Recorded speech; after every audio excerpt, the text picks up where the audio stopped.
بسم اللہ الرحمن الرحیم۔ السلام علیکم ورحمۃ اللہ وبرکاتہ۔ اللہ کے سلام کی مستحق خاتون نبی کریم صلی اللہ علیہ وآلہ وسلم کی ازواج میں حضرت خدیجہ رضی اللہ عنہا کو جو برتری حاصل تھی، اس کی حضرت عائشہ صدیقہ رضی اللہ عنہا نے بھی وضاحت فرمائی۔ بخاری نے نقل کیا ہے کہ حضرت عائشہ صدیقہ رضی اللہ عنہا فرماتی ہیں کہ میں نے حضرت خدیجہ رضی اللہ عنہا سے زیادہ کسی عورت سے رشک نہیں کیا، کیونکہ رسول اللہ صلی اللہ علیہ وآلہ وسلم ان کو بہت زیادہ پیار کرتے تھے اور ان پر درود بھیجتے تھے۔ میں نے رسول اللہ صلی اللہ علیہ وآلہ وسلم سے عرض کیا، قریش کی بوڑھی عورتوں میں سے ایک بوڑھی عورت کو اس قدر کیوں یاد کرتے ہیں جبکہ وہ مر چکی ہیں اور ان کی کوئی نشانی باقی نہیں ہے، اور خداوند عالم نے آپ کو ان سے بہتر زوجہ یعنی حضرت عائشہ صدیقہ رضی اللہ عنہا نصیب کی ہے۔ میں نے جب یہ بات کہی تو رسول اللہ صلی اللہ علیہ وآلہ وسلم کا چہرہ اس طرح متغیر ہو گیا جس طرح نزول وحی کے وقت متغیر ہوتا تھا۔ آخر فرمایا، نہیں، ہرگز نہیں، کیونکہ اللہ نے مجھے ان سے بہتر زوجہ نہیں دی ہے۔ جس وقت لوگ میرا انکار کر رہے تھے وہ ایمان لائی، جس وقت لوگ مجھے جھٹلا رہے تھے اس وقت انہوں نے میری تصدیق کی، جس وقت لوگ مجھے اپنے پاس سے ہٹا رہے تھے اس وقت انہوں نے اپنے مال سے میری مدد کی، اور اللہ پاک نے مجھے ان سے ایک بیٹی عطا کی جبکہ دوسری ازواج سے مجھے محروم کیا۔ حضرت خدیجہ رضی اللہ عنہا کا مقام اور مرتبہ اس قدر بلند و بالا تھا کہ اللہ پاک نے جبرائیل علیہ السلام کے ذریعہ ان کو سلام کہلوایا اور آپ کو بہت عظیم ثواب کا وعدہ دیا، ایسا عظیم ثواب جو آج تک کسی گزشتہ صحابی کو نہیں ملا۔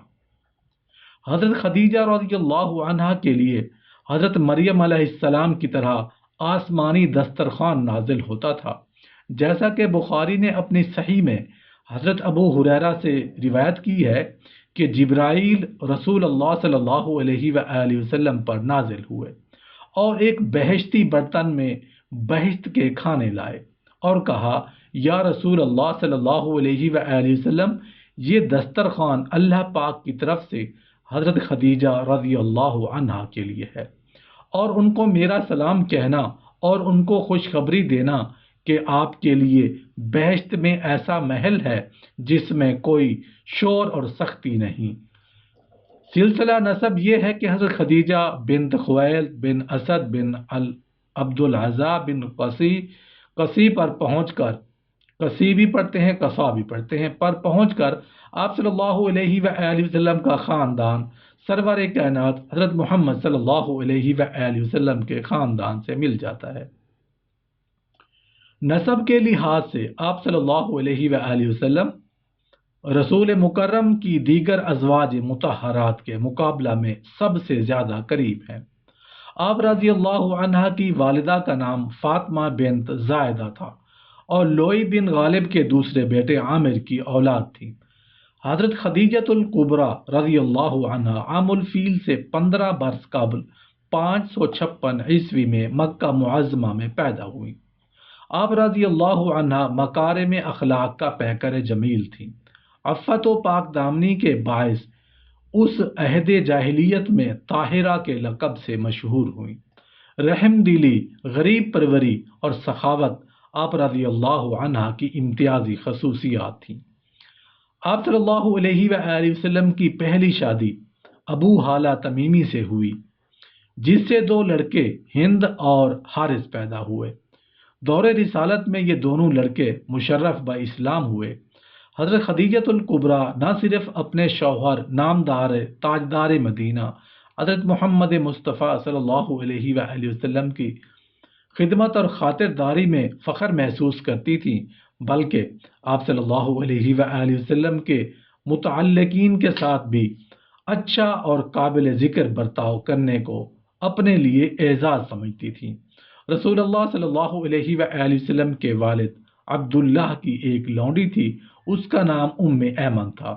نبی کریم صلی اللہ علیہ وآلہ وسلم ان کی بہت عزت کیا کرتے تھے۔ حضرت خدیجۃ الکبریٰ رضی اللہ عنہا نے بھی ان کی بہت عزت کیا کرتی تھیں، جس سے سرور کائنات صلی اللہ علیہ وآلہ وسلم خوشی محسوس کرتے تھے۔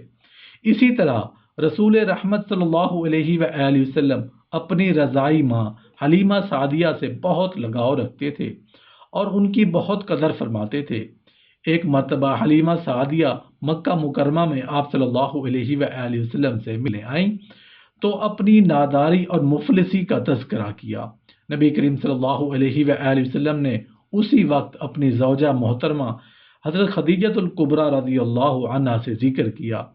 حضرت خدیجہ رضی اللہ عنہا نے فوراً حلیمہ سعدیہ کی دلداری کرتے ہوئے 1 اونٹ اور 40 بکریاں انہیں دے دی۔ جب رب ذوالجلال کی جانب سے ہادی کون و مکان صلی اللہ علیہ وآلہ وسلم کو حکم ہوا کہ اپنے نزدیک ترین رشتہ داروں کو دعوت اسلام دیں، تو حضرت خدیجۃ الکبریٰ رضی اللہ عنہا نے اپنی رہائش گاہ پر ایک دعوت طعام کا اہتمام کیا۔ حضرت علی المرتضیٰ رضی اللہ عنہ کے ذمہ حضرت خدیجہ رضی اللہ عنہ کے کھانے پینے کا بندوبست لگایا گیا، تو حضرت علی المرتضیٰ رضی اللہ عنہ نے فہرست کے مطابق مہمانوں کو مدعو کیا۔ اس دعوت میں بنو ہاشم کے 45 لوگ بلائے گئے۔ وہ سب حضرت خدیجۃ الکبریٰ رضی اللہ عنہا کے گھر جمع ہو گئے۔ جب کھانے کا دور ختم ہوا تو سردار دو جہاں حضرت محمد مصطفیٰ صلی اللہ علیہ وآلہ وسلم نے انہیں اپنی رسالت اور اللہ تعالیٰ کے دین کے بارے میں بتایا اور اسلام قبول کرنے کی دعوت دی۔ بنو ہاشم کے لوگوں کو اس قسم کے بیان کی توقع نہ تھی۔ وہ سب لوگ ناراض ہو گئے، صرف حضرت علی المرتضیٰ رضی اللہ عنہ نے سرور کائنات صلی اللہ علیہ وآلہ وسلم کا ساتھ دینے کا اعلان کیا۔ اس موقع پر حضرت خدیجۃ الکبریٰ رضی اللہ عنہا ہی تھیں جنہوں نے نبی کریم صلی اللہ علیہ وآلہ وسلم کی دل جوئی کی، آپ صلی اللہ علیہ وآلہ وسلم کا حوصلہ بڑھایا اور اپنے مکمل تعاون کا یقین دلایا، اور یہ بھی عندیہ دیا کہ رب کائنات آپ صلی اللہ علیہ وآلہ وسلم کو ضرور کامیاب و کامران اور بامراد کریں گے۔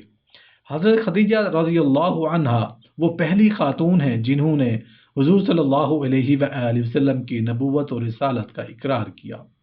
حضرت خدیجہ رضی اللہ عنہا وہ پہلی خاتون ہیں جو ام المومنین کے لقب سے ملقب ہے۔ حضرت خدیجہ رضی اللہ عنہا وہ پہلی خاتون ہیں جنہوں نے سب سے پہلے حضور صلی اللہ علیہ وآلہ وسلم کے ساتھ نماز پڑھی۔ حضرت خدیجہ رضی اللہ عنہا وہ پہلی خاتون ہیں جن سے حضور صلی اللہ علیہ وآلہ وسلم کی پہلی اولاد